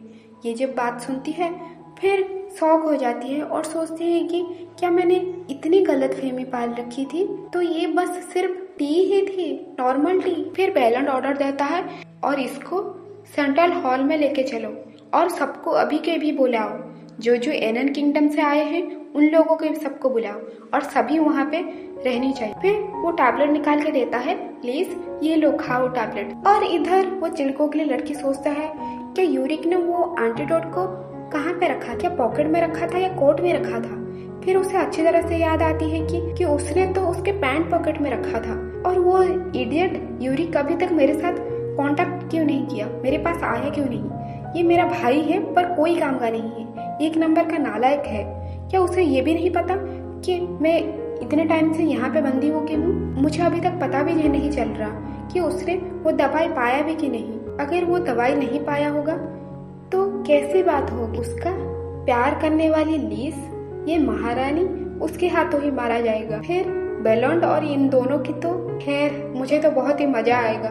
फिर शैतानी मुस्कुरान बोल के बोलती है, ऐसा ही हुआ होगा। फिर अगले सीन में फिर लीस को दिखाते हैं और वो बोलती है कि नहीं, ये उसका दवाई नहीं हो सकता, जो पॉइजन मुझे पिलाया गया था वो पॉइजन अलग दिखता है, ये नहीं हो सकता। फिर सीन चेंज होता है और वो सभा में सबको बुलाया जाता है। वो हॉल में एनन के सारे जो आए थे वो लोग भी होते हैं और वहाँ पे उसे लेटा दिया जाता है यूरिक को। वो लोग बात कर रहे होते हैं, ऐसा नहीं लग रहा है ये प्रिंस यूरिक का है, हमें पहले जानना होगा कि यहाँ पे क्या हुआ और इतने रात को सारे लोग को यहाँ पे बुलाया क्यों गया है। और उसके साथ साथ लीस को भी लेके आते हैं और सारे लोग फुसफुसाने लगते हैं। लीस आती है और उनका रिएक्शन कुछ अच्छा नहीं होता एनन के लोगों का। डेस्टर का छोटा भाई उसे बैठने के लिए जगह देता है, प्लीज आप यहाँ से बैठिए लेडी एमिली। और वो बोलता है कि आज ये एम्पायर के सारे लोग यहाँ पे मौजूद हैं। लीज सोचती है, पर ये यहाँ पे मेरे बगल में खड़े क्यों हुए? डेस्टर का भाई बोलता है, भाई ने मुझे ये सब करने बोला है कि मैं हमेशा से तुम्हारे बगल में रहूं। और तुम्हें प्रोटेक्ट करूँ। ये बात सुन के लीज को बहुत ही अच्छा महसूस होता है और वो सोचता है, ऐसा लगता है कि मेरा भी एक परिवार है। फिर बेलॉन्ड उस टाइम पे बोलता है, मैंने आधी रात को इतने जरूरी मीटिंग में आपको आप सभी को बुलाया है। यहाँ पे जो गिरा पड़ा है वो है एनन किंगडम का प्रिंस यूरिक, और उसने ये महल में आके मेरे होते हुए ये लीज को मारने के लिए कोशिश किया और इसीलिए मैंने उसका जान ले लिया है। फिर लोग बात करते हैं, क्या लीज वही है जो किंग को फेवरेट प्रिंसेस है, एनन का प्रिंसेस है? ये सब बात करने लगते हैं। बेलॉन्ड बोलता है, और उसने अपनी खुद की बहन को ही जान से मारने की कोशिश किया है। फिर एनन के लोग बोलते हैं कि नहीं, ये नहीं हो सकता, प्रिंस ये सब कैसे कर सकते, कोई गलतफहमी हुई होगी। एनन किंगडम के फैमिली वाले और बहुत ही काइंड हैं। कि तुम लोगों को क्या लगता है, मुझे नहीं पता कि लीज वहाँ पे कैसे ट्रीट होती थी और उसके साथ क्या क्या जुल्म होता था। फिर वो ऑर्डर देता है कि इविस्का को लेके आओ। फिर उसे इविस्का को खींच के लेके आते हैं। वो चिल्लाते हुए बोलती है कि तुम लोग यहाँ पे खड़े खड़े मुंह क्या देख रहे हो, कुछ करो। फिर उसे बोलता है कि मैं अब तक तो तुम्हें जान से मार दिया होता, फिर भी लीज के वजह से मैंने अभी तक तुम्हें जान से नहीं मारा हूँ, और तुमने लीज को पॉइजन देने की कैसे कोशिश किया। फिर वो इविस्का बोलती है कि मैंने कुछ नहीं किया, ये सब यूरिक एनन का काम है और वही ने मुझे ये सब करने के लिए मुझे फोर्स किया था। और वो मेरे साथ साथ लीज को भी बहुत नफरत करता है क्योंकि उसमें रॉयल ब्लड है ही नहीं और वो बहुत ही जलता था। फिर बेलॉन्ड बोलता है कि तुमने अभी जो जो सारा बोला, क्या तुम्हारे पास कोई प्रूफ है? फिर वो लीज के तरफ उंगली दिखाते हुए बोलती है कि मेरी बहन वही है जो मेरी विटनेस है। फिर लोग भी उसे देखते हैं लीज को कि उसके हाथों में और हर जगह के शरीर में और कैसे चोट आई है, फिर भी उनको शकल ऐसा बनता है। लीज ये सब देख के सोचती है, ये लोग अभी भी नहीं बदले और कभी बदल भी नहीं सकते, हमेशा मुझे स्लेव की तरह ट्रीट करते आए हैं और इनके लिए मैं कोई भी मायने नहीं रखती। फिर मन ही मन थोड़ा मुस्कुराते बोलती है कि मुझे अच्छी तरह से पता है, तुम ये कभी सोचा भी नहीं होगा कि तुम्हारे प्लान के मुताबिक ये चीज बिल्कुल भी नहीं हुई। फिर लीज को सब कुछ बात याद आता है कि उन्होंने उसके साथ क्या क्या किया था। फिर लीज बोलते हैं कि हाँ, यूरिक ने मुझे पॉइजन देने की कोशिश किया था, कि नैनी को हमने बंदी बना लिया है और उसका जान के खतरा है, ये सब तुम्हारी काम थी। इविस्का को देखते हुए बोलती है। फिर इविस्का बोलती है कि मैंने तुम्हें बताया था ना, वो मुझे डराने की कोशिश किया था और मुझे धमकियां दिया था, इस वजह से मुझे ये सब करने के लिए मजबूर हुआ। फिर डस्टर्ड का भाई बोलता है। फिर डस्टर्ड उसके पास जाके बोलता है, क्या तुम भूल गई कि तुम हार्टेनिस एम्पायर में हो? टॉर्चर और ऐसे घिनौने काम के लिए यहाँ पे परमिशन नहीं है। फिर वो चिल्लाती हुई चिड़कों के लिए बोलती है, लीज को देखते हुए बोलती है, तुम नीच मैं नहीं, नीच तुम हो। अगर मैं ना चाहती तो वो तुम्हारी जगह पे मैं होती। फिर बेलॉन्ड जब ये बात सुनता है फिर चिल्लाते हुए बोलता है, ये साम्राज्य की महारानी है तो तुम्हें उसको सम्मान देना पड़ेगा, क्या इतना भी नहीं पता? फिर ये बात सुन के वो शौक हो जाती है। चिड़कों के लिए बोलती है, क्या महारानी? सारे भी शौक हो जाते हैं और डस्टर्ड का भाई बोलता है, ये बिल्कुल भी अच्छा प्रपोजल नहीं था, ये प्रॉपर टाइम भी नहीं है। लीज भी सोचती है, क्या इस साम्राज्य की महारानी? और उसको उसी टाइम पे खबर आता है कि हमने ढूंढ लिया है और वो एनन की ही एक मेड है कि हाथ पैर में बहुत चोट आई है, फिर भी वो उनके रूम क्लीन कर रही है। ये बात सुन के साबित हो जाता है कि वो एनन से नहीं, हार्टेनिस के एक मेड को वो परेशान की थी। फिर उसे बोलता है वो मेड को जल्दी से डॉक्टर के पास लेके जाओ। फिर इविस्का बोलती है, योर मैजेस्टी, मैंने तो आपको बताया था कि दवाई कहाँ पे है। और डस्टर्ड बोलता है कि हाँ, तुमने बोला था कि उसका कोट में दवाई है और लीज को मैंने दे भी चुका हूँ। और वो शैतानी मुस्कुरान लेके बोलती है, वेल, मुझे लगता है कि यह सही टाइम आ गया है सच बताने का। आपने वो जो दवाई खाया था वो उसका असली दवाई नहीं है, वो जो पॉइजन है उसका दवाई और कुछ है, और वो कहाँ पे है वो मुझे अच्छी तरह से पता है। उस टाइम पे उसके पॉकेट में निकालती है वो दवाई। फिर बैलन बोलता है क्या? इसका मतलब तुमने मुझे झूठ बोला। बॉटल में निकालती है उसका दवाई और नीचे गिरा देती है और वो पूरा बिखर के चारों तरफ हो जाता है। फिर बोलती है ये था इसका असली दवाई। फिर वो मुस्कुराने लगती है हा हा करके। उसके बाद ध्यान आता है कि अरे ये तो मैं सबके सामने मैंने हंस दिया और मेरी असली बात निकल के आ गई। फिर डस्टर बोलता है इन लोगों का तो मुंह ही बन जाता है और ये डिसीजन सुन के ये लोग बिल्कुल भी खुश नहीं होते। और डस्टर बोलता है और सिर्फ लेस तक बात नहीं है, वो लोग 5 साल पहले मुझे भी मारने की कोशिश किया गया था और उन्होंने मुझे एक पेड़ में रस्सी से बांध के एक भयानक मौत दिया था। इविस्का को देखते हुए बोलता है तुम्हारा क्राइम्स भी इतना सीरियस है पर मैं मेरा प्रॉमिस निभाता हूँ और मैं तुम्हें जान से नहीं मारूंगा, ना ही मैं तुम्हें टॉर्चर करूंगा और एनन में तुम्हें जिंदा ही भेज दिया जाएगा। पर 10 साल के बाद नहीं 10 साल बहुत कम हो गया, क्यों ना हम उससे 20 साल कर देते हैं। और वो बोलता है मैं हार्टनेस एम्पायर का महाराजा और ये जजमेंट देता हूँ प्रिंसेस एविस्का एनन को महाराजा के साथ साथ महारानी को भी हानि पहुंचाने के जुर्म में तुम्हें पनिशमेंट मिलती है कि तुम स्वर्ण की देखभाल के लिए रखे जाओगे 20 साल तक। जब तक तुम वो स्वर्ण की देखभाल करोगे तभी ही तुम्हें खाने के लिए खाना मिलेगी, नहीं तो तुम ऐसे ही सड़ोगे। फिर ये बात जब सुनती है वो बोलती है कि नहीं, मैं चाहती हूँ मर जाना, मैं ये स्वरों की देखभाल नहीं कर सकती, मर जाना ही बेहतर समझूंगी और तुमने मुझे फंसाया है। फिर डस्टर बोलता है इसे ले जाओ और उसे धक्का देते हुए ले जाते हैं। फिर सीन चेंज होता है और ये लोग रूम पे आ जाते हैं। फिर डस्टर बोलता है कि तुम ही हो ये एम्पायर का राजकुमारी। फिर उसे एक बॉक्स देता है। वो देखती है कि ये बॉक्स कौन सा है। जब वो बॉक्स ओपन करके देता है तब होती है ये देखो लिज, मैंने ये अपनी वाइफ के लिए बनाई है। वो बॉक्स के अंदर होता है ताज। ये ताज तो मेरी माँ ने मेरे लिए बनाया था और इविस्का ने मेरे से छीन लिया था। मुझे लगा ये मैंने खो दिया है जिस दिन अटैक हुआ था, पर मुझे वापस मिल गई। डस्टर बोलता है ये उसी को वापस मिली जो इसका हकदार था, तुम ही हो इसका हकदार। फिर लिज ये बॉक्स उठा के जा रही होती है। डस्टर बोलता है कि क्या तुम ऐसे ही जाने वाली हो, और ऐसे प्यारा सा स्माइल देके उसे बोलता है पपी की तरह। फिर लिज भी खुश हो जाती है। लिज उसका हाथ पकड़ लेती है। फिर ये दोनों आपस में प्यार करने लगते हैं और सीन चेंज होता है और दिखाया जाता है वो जो यूरिक है उसको होश आ चुका होता है और यहाँ पे इन दोनों को दिखाया जाता है और उसका प्रपोजल भी वो एक्सेप्ट कर चुकी होती है। फिर लिज भी बोलती है कि मैं वापस से खुश होने लगी हूँ और मुझे वो पुराने दिनों की याद आ रही है जिस दिन मैं तुम्हारे साथ खुश रहा करती थी, और जब से तुम चले गए मेरी जिंदगी से तब से मेरे अंदर वो हिम्मत ही नहीं था, पर मैं तुम्हारे साथ रहते हुए बिल्कुल भी बदल चुकी हूँ और मेरे में बहुत ही बदलाव आ रही है और मैं आपकी वाइफ बनना चाहूंगी। फिर एक प्यारा सा किस हो जाता है और जब ये लोग सुनते हैं लिज ये एम्पायर का महारानी बनने वाले हैं, उसके दोस्त और तीनों मेड खुश हो जाती हैं और डिसाइड करने लगती हैं कि कौन सा ड्रेस उनको ज्यादा सूट करेगी और चूज करने लगते हैं। ड्रेस चूज करते हैं।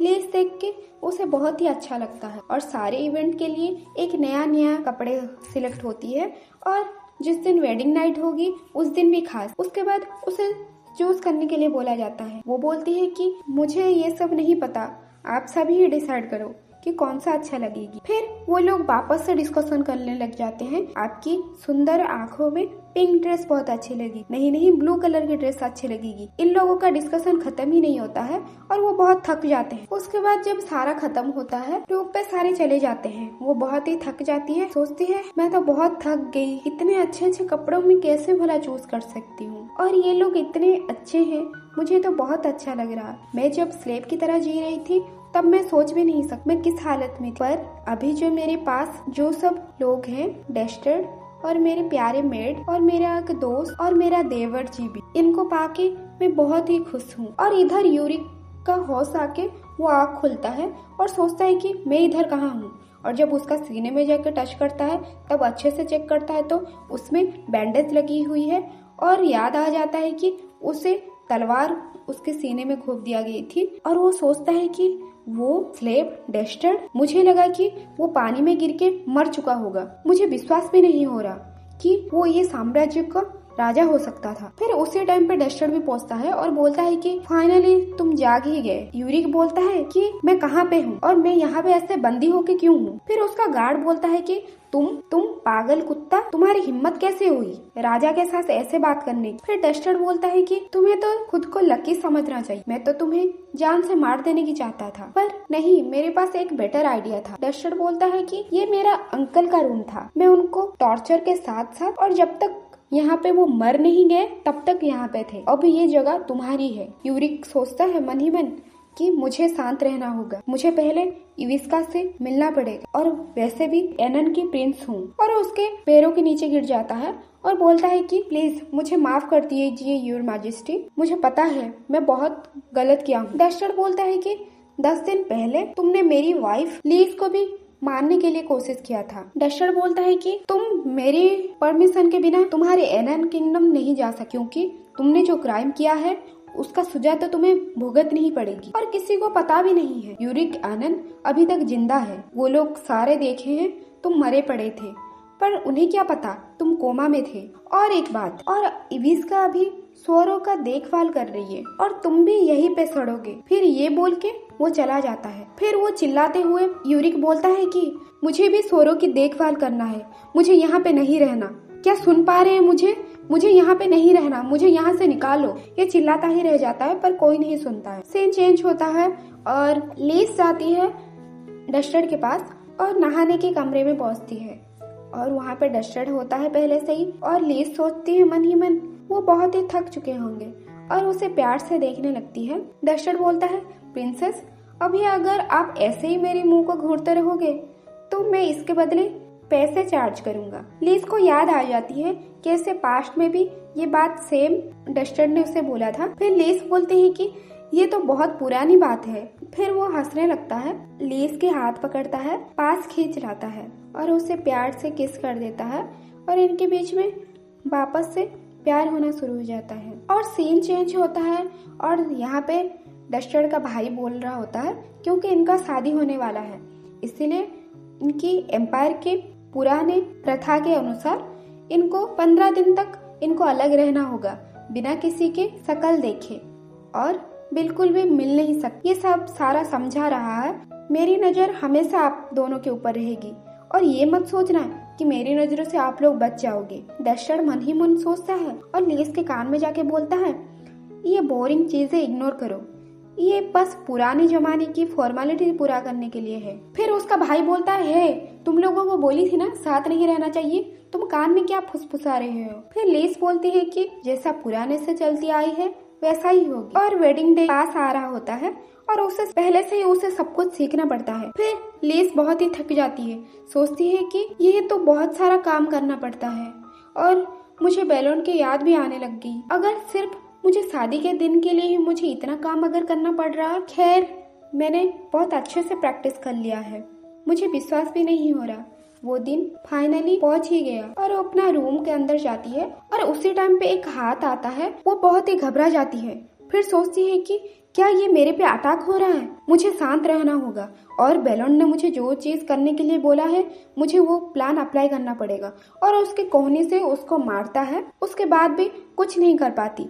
वो छटपटाती है बहुत घबराते हुए। फिर सोचती है कि मैंने तो ऐसे ही अटैक किया जैसे मुझे बैलोन ने सिखाया था। उसके बाद आवाज आती है, आप अगर मुझे जान से मार देंगी तो कल आप किसके साथ शादी करने वाले हो। फिर वो बोलती है कि बैलोन। फिर बैलोन हंसते हुए बोलता है, ऐसे सिचुएशन में तुम्हें तो चिल्लाना चाहिए, जबकि मैंने तुम्हारा मुंह भी बंद नहीं करा था। फिर लीज मुंह फुलाते हुए पूछती है, कितनी देर से तुम यहाँ पे इंतजार कर रहे हो। फिर तभी भी बैलोन हंसते जाता है और वो मुंह फुलाते हुए वो वहाँ से चली जाती है और उसका हाथ पकड़ के बोलता है कि लाइट ऑन मत करो, अगर तुम लाइट ऑन करोगे तो हम दोनों यहाँ पे बुरी तरह से पकड़ा जाएंगे। लीज पूछती है, क्या आपको लगता है हम पे कोई नजर रख रहा है। बैलोन बोलता है कि बिल्कुल, वो मेरे एनोइंग भाई वो हर टाइम पे मेरा नजर रख रहा है। आजकल तो इतनी नजर रखा है मेरे पे कि मैं क्या बताऊं, हर मिनट हर सेकंड वो मेरे पे नजर रखा हुआ है और वो बार बार बोले जा रहा है कि मेरी नजर सिर्फ तुम ऊपर है, 2 हफ्ते तक तुम बिल्कुल भी नहीं मिल सकते हो। और उसका बिहेवियर इतना अजीब है, मैं क्या बताऊं। लीज बोलती है, हमें ना देखे हुए सिर्फ 15 दिन ही हुए हैं, पर मैं तुम्हें बहुत याद कर रही थी। मैं तुम्हारे साथ बैठना चाहती थी और घंटों घंटों बात करना चाहती थी, तुम्हारे पास बहुत करीब रहे। पर हमारा शादी कल ही होने वाली है। ये एम्पायर को, राजकुमार को तो देखो, इतने सालों से प्रथा चलते हुए आई है, वो आपने तोड़ दिया है। बेलन बोलता है कि मेरी प्यारी लीज, तुम कितनी अच्छी हो, क्या तुम्हें ठंड नहीं लग रही? तो और उसे उठा लेता है, बोलता है कि चलो क्यों ना हम बेड पे जाके बात करें और ब्लैंकेट ढक ले ताकि हमें ठंड ना लगे, और उसको बेड पे ले जाता है। और लीज बोलती है कि डालसा के रिपोर्ट के अनुसार 5 रखेल हैं जो कि ये शादी में अटेंड करने वाले हैं। वो बोलता है कि ये तो अच्छी बात है, मुझे लगता था कि उनके पास कोई सेंस नहीं है, एटलीस्ट उनके पास कॉमन सेंस तो है। लीज बोलती है पर उनमें से 2 चाहती है कि वो रखेल ना बने और ये साम्राज्य की महारानी बनना चाहती है। फिर वो गुस्सा होने लगती है। डस्टर्ड पास आके बोलता है, ऐसा लग रहा है जैसे तुम अपना ओरिजिनल पर्सनालिटी में वापस आ रही हो। क्या तुम्हें याद नहीं, 5 साल पहले जब हम मार्केट साथ में थे, एक लड़की ने मुझे देख के स्माइल किया था और तब से तुम मेरे साथ बात करना ही बंद कर दिया। मुझे इतना पनिशमेंट दिया था कि तुमने मुझे वो मिठाई भी छूने नहीं दिया था, वो मिठाई भी मेरे से दूर कर दिया था। फिर लेस बोलती है कि क्या तुम्हें ये सब अभी भी याद है? बोलते हैं कि ये बहुत टाइम की बात है और मैं तब सिर्फ 16 साल की थी, ये सिर्फ एक बार ही हुआ था, पर तुमने तो जिंदगी भर ही याद रख लिया है। हर टाइम पे थोड़ी मैं ऐसा करती थी। डस्टर्ड पास आके बोलता है, तो तुम्हें भी याद है ये बात? लीज बोलती है, क्या इसके लिए तुम मुझे पनिश करने वाले हो? डस्टर्ड बोलता है, मैं मेरी प्यारी प्रिंसेस को कैसे पनिश कर सकता हूँ? मैं तुम्हें एक रिवॉर्ड देना चाहता हूँ, और उसको किस कर देता है और इनका रोमांस वापस से शुरू हो जाता है। और उसी टाइम पे डस्टर्ड का भाई भी आ जाता है। फिर उसे बोलता है, लेडी एमिली, ये मैं हूँ, क्या आप यहाँ पे हैं? मुझे बस आवाज दीजिए कि मैं कंफर्म हो जाऊँ कि आप यहाँ पे हैं। फिर वो कोई जवाब भी नहीं मिलता है, तो वो डस्टर्ड का भाई सोचता है शायद वो अभी तक रूम में नहीं आए हैं। डस्टर्ड बोलता है कि वो 1 नंबर का ऐसा बिल्ली है जो कि चूहा को पकड़ने जैसा अभी हर जगह तुम्हें ढूंढने के लिए कोशिश करेगा। फिर बोलता है, हम पकड़े जाने के पहले ही हमें इस रूम से, हमें यहाँ से निकलना होगा, और उसको जूते पहना देता है। फिर वापस से वो डस्टर्ड का भाई आ जाता है और बोलता है कि लेडी एमिली, आप आपके कमरे में ही है ना? फिर गार्ड को ऑर्डर देता है कि गार्ड ये दरवाजा खोलो, और मेरे पास ये कमरा की चाबी भी है। जब ये बात सुनते हैं ये लोग बहुत ही घबरा जाते हैं। फिर सोचते हैं कि अब तो हम पकड़े ही जाएंगे। डस्टर्ड बोलता है कि हमें जल्दी से जल्दी निकलना पड़ेगा। लीज बोलती है कि तुम ये बेड के नीचे छुप जाओ ताकि उसे पता नहीं चलेगा। फिर डस्टर्ड बोलता है, तुम्हें लगता है कि उसके जैसा इंसान बेड के नीचे नहीं ढूंढेगा?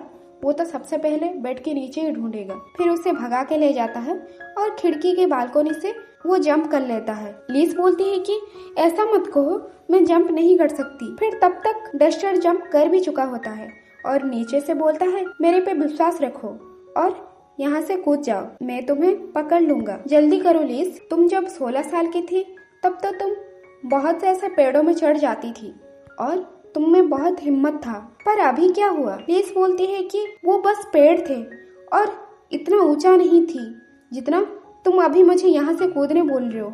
डस्टर बोलता है कि अच्छा ठीक है। फिर वो दरवाजा खुलने की आवाज आती है और वो कूदने लगती है और वहाँ से, और फाइनली वो कूद जाती है।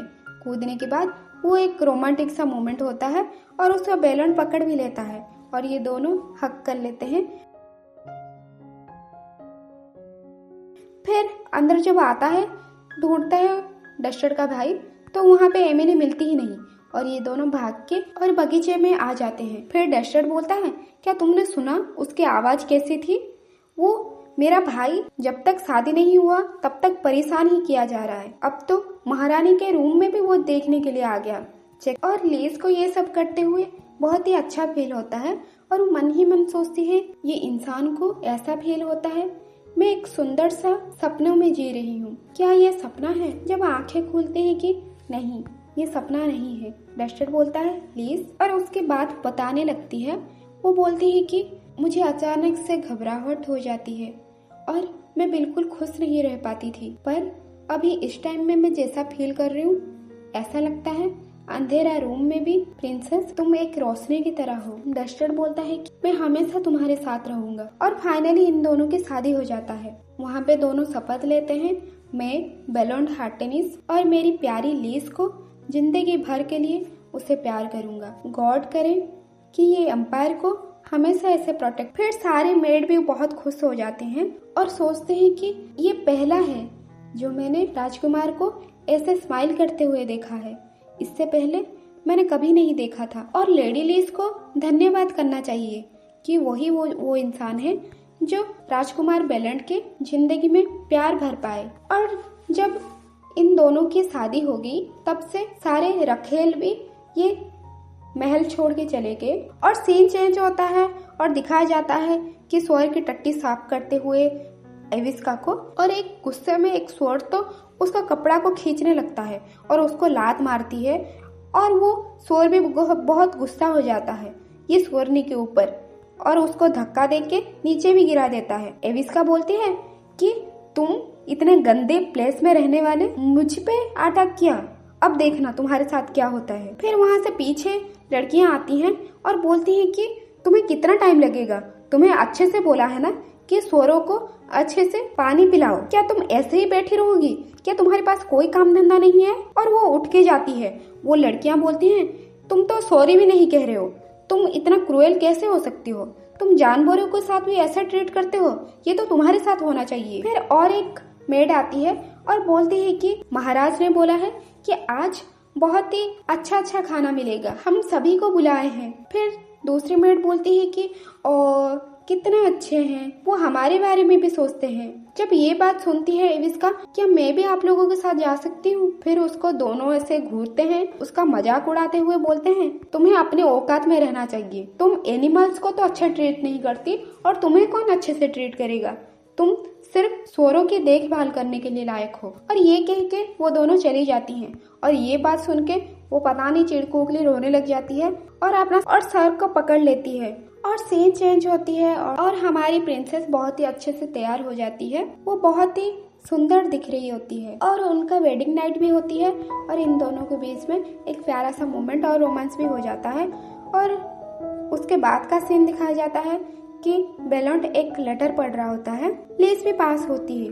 फिर बोलती है लीस, मैं जहाँ पे रहती थी मुझे उस जगह की याद आ रही और मेरी नैनी के पास मैंने बहुत ही गिफ्ट्स भेजा है, पर मुझे नहीं लगता कि इतना काफी होगा, मुझे उनकी बहुत ही याद आ रही है। फिर डस्टर को भी याद आता है जब गर्मी का शुरुआत होता था, हम पहली बार मिले थे। वो गांव में 4 सीजन होते हैं, सारे सीजन में अच्छा लगता है पर खास करके समर के शुरुआत में। फिर बोलता है क्या हम साथ में चलें, अभी हम पति पत्नी हैं, जहाँ पे तुम जाओगी वहाँ पे मैं भी चलूंगा और मैं तुम्हें अकेला नहीं छोड़ना चाहता, हर टाइम पे मैं तुम्हारे साथ रहूंगा। फिर सीन चेंज होती है और वो पहुंच जाते हैं अपने नैनी के गांव में और वो बोलती है कि मैं आ गई। फिर उसका जो नैनी देखती है बहुत ही खुश हो जाती है, बोलती है मेरी प्रिंसेस लीस। उसके बाद भागते हुए जाके वो दोनों हग कर लेते हैं प्यार से और उसके नैनी आंखों में और लीस के आंखों में भी आंसू आने लगती है। फिर उसके नैनी बोलती है कि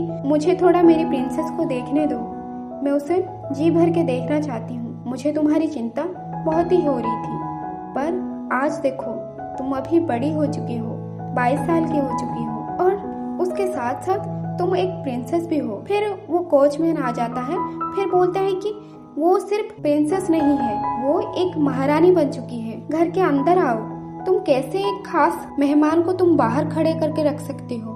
फिर उसको घर के अंदर जाते हैं और साथ में सारे खाना खत्म करके आपस में बात करते हैं। डस्टर बोलता है ये बिल्कुल ऐसा ही टेस्ट करता था जब मैं पास्ट 5 साल पहले ये सब टेस्ट किया था और मैं ये खाने को बहुत मिस करता था। फिर वो कोचमैन बोलता है मुझे बहुत खुशी हुई कि आपको ये पसंद है और मैंने तुम्हारे बारे में बहुत रूमर सुना था, मुझे तो खुशी इस बात का है कि मैंने पास्ट में कोई गलती नहीं किया था। और उसको अडॉप्ट किया हुआ लड़का बोलता है क्या आप सच में महाराजा हैं? डस्टर सोचता है मैं जब से यहाँ पे आया हूँ तब से मेरा शकल देखते जा रहा है, ऐसा लग रहा है वो मुझे हमेशा के लिए याद रखना चाहता है, फिर उसको कंधे पे उठा लेता है, फिर बोलता है कि हाँ मैं महाराजा हूँ, हार्टरेस एम्पायर का महाराजा। और वो बच्चा भी खुश हो जाता है।